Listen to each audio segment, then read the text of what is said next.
ಕೆರಗೋಡು ಹನುಮಧ್ವಜ ತೆರವು ವಿವಾದ ದಿನದಿಂದ ದಿನಕ್ಕೆ ತಾರಕಕ್ಕೇರ್ತಾ ಇದೆ. ಒಂದು ಕಡೆ ಪರ ವಿರೋಧದ ಚರ್ಚೆಗಳು ಕೂಡ ನಡೀತಾ ಇದೆ. ಜಿಲ್ಲಾಡಳಿತ ಇಲ್ಲಿ ಯಾವುದೇ ರೀತಿಯ ಅನುಮತಿಯನ್ನ ಕೊಟ್ಟಿಲ್ಲ ಅಂತೇಳಿ ವಾದವನ್ನ ಮಂಡಿಸ್ತಾ ಇದೆ. ಮತ್ತೊಂದು ಕಡೆ ಗ್ರಾಮಸ್ಥರು ಕೂಡ ಇಲ್ಲಿ ನಾವು ಅನುಮತಿಯನ್ನ ಪಡ್ಕೊಂಡಿದ್ದೀವಿ ಅನ್ನೋಂಥದ್ದು ಕೂಡ ಹೇಳ್ತಿದ್ದಾರೆ. ನಮ್ಮ ಜೊತೆ ಇದ್ರ ಬಗ್ಗೆ ಮಾತಾಡೋಕೆ ಸಾಕಷ್ಟು ಜನ ಗ್ರಾಮಸ್ಥರಿದ್ದಾರೆ. ಸರ್, ಮೊದಲನೇದಾಗಿ ಇಲ್ಲಿ ಹನುಮಧ್ವಜ ಇತ್ತ, ಇಲ್ಲಿ ಯಾವುದೇ ರೀತಿ ಹನುಮಧ್ವಜ ಇರಲಿಲ್ಲ, ಅಂದರೆ ಸ್ತಂಭ ಇರಲಿಲ್ಲ, ಇಲ್ಲಿ ಹಿಂದೆ ಯಾವುದೇ ರೀತಿ ಹಾರಾಟ ಆಗ್ತಿರಲಿಲ್ಲ ಅಂತೇಳಿ ಏನೋ ಶಾಸಕರು ಹೇಳ್ತಾರೆ. ಹಿಂದೆ ಇಲ್ಲೇನೋ ಹಾರಾಟ ಆಗ್ತಾ ಇತ್ತು, ಅದು ಏನು ಸರ್? ಸರ್, ಸುಮಾರು 40 ವರ್ಷಗಳಿಂದನೂ ಇಲ್ಲಿ ಮಾಡ್ಕೊಂಡು ಬಂದಿದ್ದೀವಿ ಸರ್. ಅದು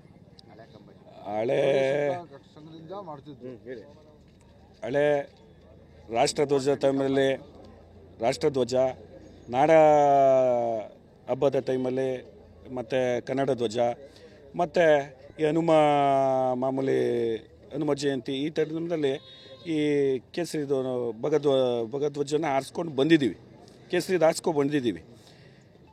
ಈಗ ಇಲ್ಲ ಅಂತ ಹೇಳ್ತಾ ಇದ್ದಾರೆ. ನೆನ್ನೆ ಪ್ರೆಸ್ ಮೀಟ್ ಮಾಡಿ ಮನೆ ಶಾಸಕರು ಹೇಳಿದ್ರು, ಅವಾಗ ನಮಗೆ ಬೇಜಾರಾಯ್ತು. ಇಲ್ಲ ಈಗ ಅದಕ್ಕೆ ದಾಖಲಾ. ನಿಮ್ಮ ಉಬ್ಬಿದ ರಕ್ತನಾಳಗಳ ಸಮಸ್ಯೆಗೆ ಎವಿಸ್ ಆಸ್ಪತ್ರೆಯಲ್ಲಿ ಕೇವಲ 30 ನಿಮಿಷದ ಲೇಸರ್ ಚಿಕಿತ್ಸೆಯೊಂದಿಗೆ ಮುಕ್ತಿ ಹೊಂದಬಹುದು. ಹೆಚ್ಚಿನ ವಿವರಗಳಿಗಾಗಿ ಸಂಪರ್ಕಿಸಿ 8088837000. ದಾಖಲಾತಿಗಳನ್ನ ಕೆಲವು ನನ್ನ ಹತ್ರ ಇದೆ, ಕೊಟ್ಟಿದ್ದೀನಿ, ನಿಮಗೆ ನೋಡ್ಕೊಳ್ಳಿ. ಅದು ಇದ್ರೆ ಕೊಡಿಸ್ಲಿ. ಅದು ದಾಖಲಾತಿ ಇತ್ತು ಅಂತಂದ್ರೆ ನಮಗೆ ಭಾಗಧ್ವಜ ಆರ್ಸಕ್ಕೆ ಅನುಮತಿಯನ್ನು ಕೊಡ್ಲಿ, ಇಲ್ಲ ಅಂದ್ರೆ ಬೇಡ, ನಮ್ದು ಏನು ಅಭ್ಯಂತರ ಇಲ್ಲ ಸರ್, ನಾವು ಬಿಟ್ಬಿಡ್ತೀವಿ ಸರ್. ಅಂದ್ರೆ ಹಿಂದಿಂದನೂ ಕೂಡ ಅನುಮತಿ ಪಡ್ಕೊಂಡು ಇಲ್ಲಿ ಆರಿಸ್ತಾ ಇದ್ರ?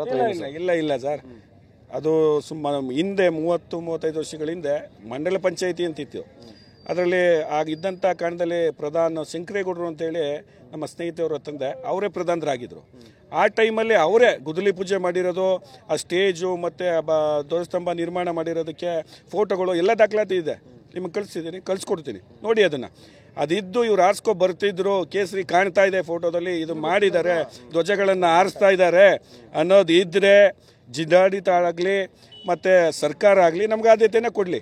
ಇಲ್ಲ ಅಂದರೆ ನಾವು ಯಾವುದು ಬೇಡ ಸರ್. 100ಕ್ಕೆ 99.99 ಹಿಂದೂಗಳೇ ಇದ್ದೀವಿ. ನಾನು ಇವಾಗಲೂ ಹೇಳ್ತೀನಿ, 100ಕ್ಕೆ 100 ಘಂಟಾಘೋಷವಾಗಿ ಹೇಳ್ತೀವಿ ನಾವೆಲ್ಲ ಗ್ರಾಮಸ್ಥರು ಮತ್ತು ನಮ್ಮ ಈ 12 ದೊಡ್ಡ ಗ್ರಾಮಸ್ಥರು. ನಮಗೆ ಬೇಡ, ತೆರವುಗೊಳಿಸ್ಬಿಡಿ. ಬೇರೆ ಬೇರೆ ಜಾತಿಯವರು ಕೂಡ ನಮ್ಮ ಜಾತಿಗೆ ಸಂಬಂಧಪಟ್ಟಂತ ಇಲ್ಲಿ ಪ್ರತಿಮೆಗಳನ್ನ ನಿರ್ಮಾಣ ಮಾಡೋಕ್ಕೆ ಅವಕಾಶ ಮಾಡೋಕ್ಕೆ ಕೊಡಿ ಅಂತ ಹೇಳಿ ಪತ್ರಗಳನ್ನ ಕೊಟ್ಟರು. ಹಾಗಾಗಿ ಇದನ್ನ ಅನಿವಾರ್ಯವಾಗಿ ತೆರವು ಮಾಡಬೇಕಾಗತ್ತೆ ಅನ್ನೋದನ್ನು ಕೂಡ ಹೇಳ್ತಾರೆ.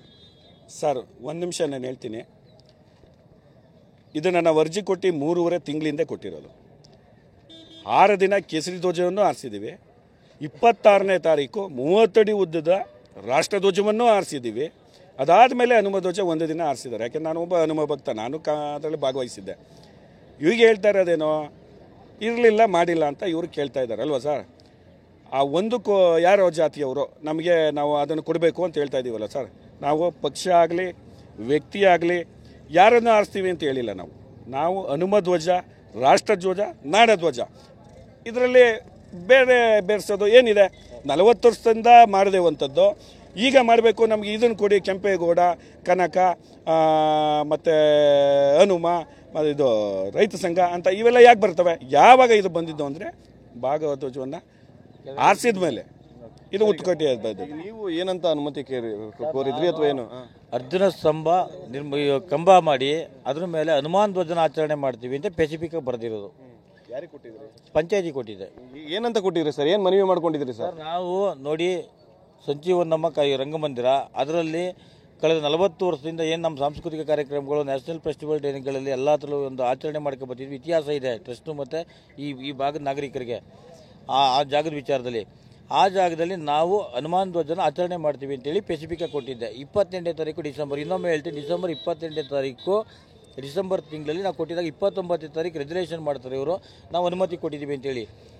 ಅದು ನಂತರ ನಾವು ಅನುಮತಿ ಸಿಕ್ಕಿದೆ ಅಂತೇಳಿ ಕಳೆದ 1 ತಿಂಗಳ ಅವಧಿನಲ್ಲೇ ಈ ಎಲ್ಲ ಪ್ರಿಪ್ರೇಷನ್ ಮಾಡ್ತೀವಿ. ಫೌಂಡೇಶನ್ ಹಿಡಿದು ಆಸ್ಟಿಂಗ್ವರೆಗೆ 1 ತಿಂಗಳ ಅವಧಿ ಹಿಡಿಯುತ್ತೆ ಸರ್. ನಾನು ಒಂದು ನೈತಿಕ ಒಂದು ಪ್ರಶ್ನೆ ಕೇಳ್ತೀನಿ. ಇವ್ರುಗಳಿಗೆ ಸಮಾಜನ ದಿಕ್ದಾರಿ ತಪ್ಪಿಸಬಾರ್ದು ಅನ್ನುವಂಥ ನೈತಿಕತೆ ಇದ್ದರೆ ಒಂದು ಕಾಮನ್ಗೆ ಸರ್, 1 ತಿಂಗಳ ಅವಧಿನಲ್ಲೇ PDOಗೆ ಕನ್ಸಲ್ಟ್ ಪೊಲಿಟಿಷಿಯನ್ ಕಂಪ್ಲೇಂಟ್ ಕೊಡೋ ಪವರ್ ಇರಲಿಲ್ವಾ? ಅಧ್ಯಕ್ಷರಿಗೆ ಇರಲಿಲ್ವಾ? ನಾವು ಎಲ್ಲೋ ಒಂದು ಕಡೆ ಅತಿಕ್ರಮ ಮಾಡ್ತಾ ಇದ್ದೀವಿ ಪಂಚಾಯತಿ ಜಾಗ ಅಂತಂದಾಗ ಅವ್ರ ಜವಾಬ್ದಾರಿ ಇತ್ತು ಜಾಗಗಳು ಇದು ಕೆಲಸ ಮಾಡುವಾಗ ಅದನ್ನು ಹೇಳ್ಬೋದಿತ್ತಲ್ವಾ? ಯಾಕೆ ಇವರು ಕನ್ಸಲ್ಟ್ ಪೊಲಿಟಿಷನಲ್ಲಿ ಅದು ಅತಿಕ್ರಮ ಮಾಡ್ಕೊಂಡಿದ್ದೀವಿ ಅಂತ ಒಂದು ಕಂಪ್ಲೇಂಟ್ ಕೊಡಲಿಲ್ಲ? ರೆಜುಲೇಷನ್ನು ಒಂದು ವಿಚಾರಕ್ಕೆ 3 ಬಾರಿ ರೆಜುಲೇಷನ್ ಮಾಡ್ತಾರೆ. ನಾನು ಹನುಮಾನ್ ಧ್ವಜ ಅನ್ನುವಂಥ ವಿಚಾರಕ್ಕೆ ಅನುಮತಿ ಸಿಕ್ಕಿದೆ, ಆ ಕಾರಣಕ್ಕೋಸ್ಕರ ಹಾಸ್ಟಿಂಗ್ ಮಾಡಿದ್ದೀವಿ ಅಂತ ಕಳೆದ ಭಾನುವಾರ ಅಂತಂದರೆ 23ನೇ ತಾರೀಕು ಜನವರಿನಲ್ಲಿ ಅವರು ಹನುಮಾನ್ ಧ್ವಜನ ಇಳಿಸಬೇಕು ಅಂತ ಬಂದಾಗ ನಾನು ಆ ಬೇಸಿಕ್ ಮೇಲೆ ಮಾತಾಡ್ತೀನಿ. ಇವರು ರಾಜಕೀಯ ಕಾರಣಕ್ಕೋಸ್ಕರ ಸ್ಪೆಸಿಫಿಕ್ ಆಗಿ ಹೇಳ್ತೀನಿ, ಕಾಂಗ್ರೆಸ್ ಪಕ್ಷದವರು ರಾಜಕೀಯ ಕಾರಣಕ್ಕೋಸ್ಕರ ಇಲ್ಲಿ ಎಲ್ಲೋ ಒಂದು ಕಡೆ ತಿರಂಗ ಹಾರಿಸೋಕ್ಕೆ ವಿರೋಧ ಮಾಡ್ತಾ ಇದ್ದಾರೆ. ಅವರು ಅಫಿಡೇವಿಟ್ ಕೊಟ್ಟಿದ್ದಾರೆ ಇನ್ನೊಂದು ಅಂತೇಳಿ ಮಾನ್ಯ ಶಾಸಕರಿಂದ ಹಿಡಿದು ಮುಖ್ಯಮಂತ್ರಿಯವರು ಮನವಿ ಮಾಡ್ತೀನಿ. ನಾನು 22,500 ಅರ್ಜಿಗಳು ಪಂಚಾಯತಿಗೆ ಹೋಗಿದ್ದಾವಲ್ಲ ಸರ್, ತಿರಂಗನ ಡೌನ್ ಮಾಡಿಬಿಡಿ, ಅದು ನಮ್ಮ ಭಾವನೆಗೆ ಧಕ್ಕೆ ತರುತ್ತೆ ಅಂತೇಳಿ ಎಲ್ಲ ಪಕ್ಷದವರು. ಇಲ್ಲಿ ನಾವು ವ್ಯಕ್ತಿ ಪೂಜೆ ಮಾಡಲಿಲ್ಲ, ಯಾವುದೇ ಸಮುದಾಯನ ವೈಭವೀಕರಿಸಲಿಲ್ಲ, ಅದು ಇನ್ನೊಂದು ಮಾಡಲಿಲ್ಲ, ಏನೂ ಮಾಡಲಿಲ್ಲ. ನಾವು ಅದನ್ನು ಹನುಮಾನ್ ಧ್ವಜ ಆಚರಣೆ ಮಾಡಿದ್ವಿ, ರಿಪಬ್ಲಿಕ್ ಡೇ ದಿನ ನ್ಯಾಷನಲ್ ಫ್ಲಾಗ್ ಆಚರಣೆ ಮಾಡಿದ್ವಿ. ನೆಕ್ಸ್ಟ್ ನಾವು ಇದು ಸ್ವಾತಂತ್ರ್ಯ ದಿನಾಚರಣೆ ಬಂದು ನ್ಯಾಷನಲ್ ಫ್ಲಾಗ್ ಹಾರಿಸ್ತೀವಿ. ನವಂಬರ್ 1ರಿಂದ ನಾವು ಮಾಮೂಲಿ ಏನು ಸ್ಟೇಟ್ ಫ್ಲಾಗ್ ಇದೆ ಅದು ಹಾರಿಸ್ತೀವಿ. ಆ ಕನಿಷ್ಠ ಜ್ಞಾನ ನಾವು ಅರ್ಜಿದಾರರಾಗಿ ನಮಗಿದೆ. ಅದನ್ನು ನಮಗೇನು ಯಾರು ಶಾಸಕರಾಗಲಿ ಸರ್ಕಾರ ಆಗಲಿ ನಮ್ಗೆ ಹೇಳ್ಬೇಕಾಗಿಲ್ಲ, ತಿರಂಗ ಬಗ್ಗೆ ನಮಗಿದೆ. ಇವತ್ತು ಶಾಸಕರು ಮಾಡಿಕೊಟ್ಟಿರೋದು ಹೆಂಗೆ ಗೊತ್ತಾ, ತಿರಂಗ ವರ್ಸಸ್ ಹನುಮಂತ ಅನ್ನೋ ಕಾಂಟ್ರವರ್ಸಿನ ಸಮಾಜಕ್ಕೆ ಬಿತ್ತರಿಸಿ ಈ ಜನರ ನೆಮ್ಮದಿನ ಹಾಳು ಮಾಡ್ತಾ ಇದ್ದಾರೆ. ಅವ್ರು ಅರ್ಥ ಮಾಡ್ಕೊಳ್ಬೇಕು. ಈಗ ಈ ವಿವಾದಕ್ಕೆ ಪ್ರಮುಖ ಕಾರಣ ಗೌರಿಶಂಕರ ಟ್ರಸ್ಟ್ ಅನ್ನುವಂಥದ್ದು ಹೇಳ್ತಿದ್ದಾರೆ. ಮೊದಲನೇದಾಗಿ ಈ ಧ್ವಜಸ್ತಂಭ ನಿರ್ಮಾಣ ಮಾಡೋದಕ್ಕೆ ಕೇಳಿದ್ದೆ ಗೌರಿಶಂಕರ ಟ್ರಸ್ಟು. ಇದೆಲ್ಲ ವಿವಾದ ಆದಮೇಲೆ ಒಂದು ಮುಚ್ಚಳಿಕೆ ಪತ್ರ ಕೂಡ ಹೊರಗೆ ಬರುತ್ತೆ, ಸಹಿ ಮಾಡಿರುವಂಥದ್ದು. ನಾವು ಬರೀ ಇಲ್ಲಿ ಕೇವಲ ರಾಷ್ಟ್ರಧ್ವಜ ಮತ್ತು ನಾಡಧ್ವಜ ಆರಿಸೋದಕ್ಕೆ ಮಾತ್ರ ನಾವು ಅನುಮತಿ ಪಡ್ಕೊಂಡಿದ್ದು, ಬೇರೆ ಧ್ವಜವನ್ನು ಆರಿಸೋದಿಲ್ಲ ಅಂತ. ತಾವು ಟ್ರಸ್ಟ್ ಅವರ ಅಥವಾ ಏನು ಸರ್, ಹೆಂಗಿದೆ ಸರ್? ಸರ್, ಈ ಮೂಲ ಟ್ರಸ್ಟ್ ಸದಸ್ಯ ನಾನು, ಅಜೀವ ಸದಸ್ಯ ನಾನು. ನಿನ್ನೆನೂ ಹೇಳಿಕೆ ಕೊಟ್ಟಿದ್ದೀನಿ, ಮೊನ್ನೆನೂ ಹೇಳಿಕೆ ಕೊಟ್ಟಿದ್ದೀನಿ, ಈಗಲೂ ಹೇಳಿಕೆ ಕೊಡ್ತೀನಿ. ಮೂಲ ಸದಸ್ಯ ನಾನು. ಆದರೆ ನಾವು ಮೂಲ ಸದಸ್ಯರಾದ್ರೂ ಯುವ ಪೀಳಿಗೆಗೆ ಬಿಟ್ಟಿದ್ದೀವಿ. ನಮ್ಗಾಲೇ 60 ವರ್ಷ ಆಯ್ತಾ ಬತ್ತು, ನಾವು ಇನ್ನೂ ಸಕ್ರಿಯ ಆಗೋಕ್ಕಾಗಲ್ಲ. ಯುವ ಪೀಳಿಗೆ ಬಂದು ನಮ್ಗೆ ಕೇಳ್ಕತ್ತು, ಹಿಂಗೆ ನಾವು ಹನುಮಂತನ ಗುಡಿ ಮುಂದ್ಗಡೆ ಧ್ವಜ ಮಾಡಬೇಕು ಅಂತ ಹೊರಟಿದ್ದೀವಿ, ನಿಮ್ಮ ಸಹಕಾರ ಬೇಕು, ನಿಮ್ಮ ಟ್ರಸ್ಟಿನ ಸಹಕಾರನೂ ಬೇಕು ಅಂತ. ಆಗ ನಾವು ಹೇಳ್ದೋ, ಬಾಪ್ಪ ಇದೆಲ್ಲ ಕುಂತು ಮಾತಾಡಿ ಒಂದು ತೀರ್ಮಾನ ಮಾಡಮ್ಮ, ನೀವು ಹುಡುಗರು ಥರ ಆಡಬೇಡಿ ಅಂತ ಒಂದು ಡಿಸೈಡ್ ಹೇಳಿ ಕಳಿಸ್ಬಿಟ್ಟು ಹುಡುಗರನ್ನ. ಅದಾದ ಒಂದು ವಾರಕ್ಕೆ ಕೆರಗೋಡು ಗ್ರಾಮಕ್ಕೆ ಸನ್ಮಾನ್ಯ ಶಾಸಕರು ಗಣಗ ರವಿಯವರು ಇದೇ ಮಾರ್ಗವಾಗಿ ಬಂದಾಗ ನಮ್ಮ ಪಾಡ ನಾವು ಕುಂತಿದ್ದೋ ಹುಡುಗರೆಲ್ಲ ಹೋಗಿ ಕೇಳ್ಕೊಂಡ್ರು, ಅಣ್ಣ ಒಂದು ಇದನ್ನು ಮಾಡ್ತಾಯಿದ್ದೀವಿ, ನಿಮ್ಮ ಸಹಕಾರ ಬೇಕು. ನೋಡಪ್ಪ, ನಾನು ಸರ್ಕಾರದಿಂದ ದುಡ್ಡು ಹಾಕ್ಸುಟ್ಟಿದ್ದೀನಿ, ಇಲ್ಲೊಂದು ಬಸ್ ಸ್ಟ್ಯಾಂಡ್ ಮಾಡಬೇಕು ಅಂತಿದ್ದೀನಿ, ನೀವು ದಯವಿಟ್ಟು ಇಲ್ಲಿ ಮಾಡಬೇಡಿ, ಒಂದು ಸ್ವಲ್ಪ ಮ್ಯಾಲೆ ಹೋಗಿ ಮಾಡ್ಕೊಳ್ಳಿ, ಇನ್ನೊಂದು ಸ್ವಲ್ಪ ಮ್ಯಾಕ್ ಹೋಗಿ ಅಂತ ಹೇಳಿಕೆ ಕೊಟ್ಬಿಟ್ಟು ಹೊಂಟೋದ್ರು ಚವಪ್ಪ. ಇದು ಸತ್ಯ, ಅವರು ಶಾಸಕರು ಹೇಳಿದ್ದು ಸತ್ಯ, ಇಲ್ಲಿ ಬಸ್ ಸ್ಟ್ಯಾಂಡ್ ಬರುತ್ತೆ ಅಂತ ಹೇಳಿದ್ದು ಸತ್ಯ, ಆ ಮಕ್ಕಳಿಗೆ ನೀವು ಮ್ಯಾಲೆ ಹೋಗಿ ಮಾಡ್ಕೊಳ್ಳಿ ಅಂದದ್ದು ಸತ್ಯ. ತಿರ್ಗಾ ಯುವಕರು ಏನು ಮಾಡಿದ್ರು, ನಮ್ಮ ಗೌರಿಶಂಕರ ಕಲಾ ಸಂಘದ ಹಳೆ ಟ್ರಸ್ಟಿಗಳು, ಆಜೀವ ಸದಸ್ಯ ಟ್ರಸ್ಟ್ ಇದೀವಲ್ಲ, ಅವ್ರ ಹತ್ರ ಬಂದರು, ಹಣ ಹಿಂಗಂದಿದ್ದಾರೆ ಅಂತ. ಬಂದರೆ ಇಲ್ಲಿ ಈ ಹಳೆ ಕಂಬ ಹೋಗಿದೆ, ಈಗೇನು ಹಿಂದೆ 40 ವರ್ಷದಲ್ಲಿ ನಾವು ತಯಾರು ಮಾಡೋದು ಆ ಕಂಬ ಹೋಗಿದೆ, ಆ ಕಂಬದ ಬದಲು ಈ ಕಂಬ ಮಾಡ್ಕೊಳ್ಳಿ, ನೀವು ಆ ಕಂಬ ಮಾಡಿದ್ಮೇಲೆ ಈ ಕಂಬ ಕಿತ್ತಾಕಿ, ಮೊದಲೇ ಕಿತ್ತಾಕ್ಬೇಡಿ ಅಂತ ಅವ್ರಿಗೊಂದು ಗೈಡ್ಲೈನ್ಸ್ ಕೊಟ್ಬಿಟ್ಟು ಸುಮ್ಮನೆ ಆಗೋದು. ಸುಮ್ಮನೆ ಇದಾದ ಒಂದು ವಾರದ ಮೇಲೆ ಪಂಚಾಯತಿನೂ ಒಂದು ನೋಟಿಸ್ ಬಂತು ನಮ್ಮ ಸಂಘದ ಸದಸ್ಯರಿಗೆ, ಅಂದರೆ ಟ್ರಸ್ಟಿ ಅಧ್ಯಕ್ಷರು ಇವ್ರಿಗೆ ಬಂತು.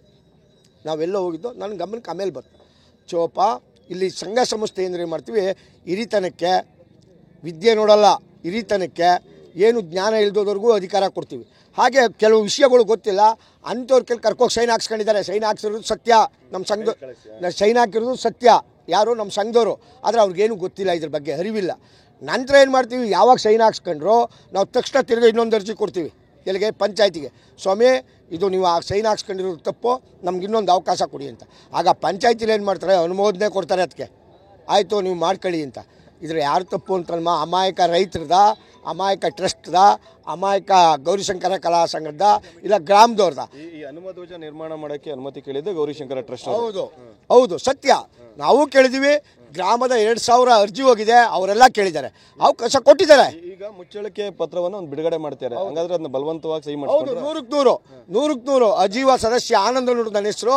ಗೌರಿಶಂಕರ ಕಲಾ ಸಂಘದ ತಿಳುವಳಿಕೆಯಿಂದ ಹೇಳ್ತಾ ಇದ್ದೀನಿ, ಅದು ಬಲವಂತೆಯಿಂದ ಹಾಕ್ಸ್ಕೊಂಡಿದ್ರು. ಅದು ಎಲ್ಲ ಗೌರಿಶಂಕರ ಕಲಾ ಸಂಘದ ಎಲ್ಲ ಸದಸ್ಯರು ಹೋಗಿಲ್ಲ, 24 ಜನ ಅಜೀವ ಸದಸ್ಯರಿದ್ದೀವಿ ನೋಡಿ. 24 ಜನ ಸದಸ್ಯರದ್ದು ಇದೆಯಾ, 3 ಜನ 2 ಜನ ಸೈನ್ ಹಾಕ್ಸ್ಕೊಂಡಿದ್ದಾರೆ. ಈಗ ನೀವು ಹೇಳ್ತಿದ್ದೀರಾ MLA ಬಂದರು, MLA ಗಮನಕ್ಕೆ ತಂದರು ಎಲ್ಲದು ಅಂತ.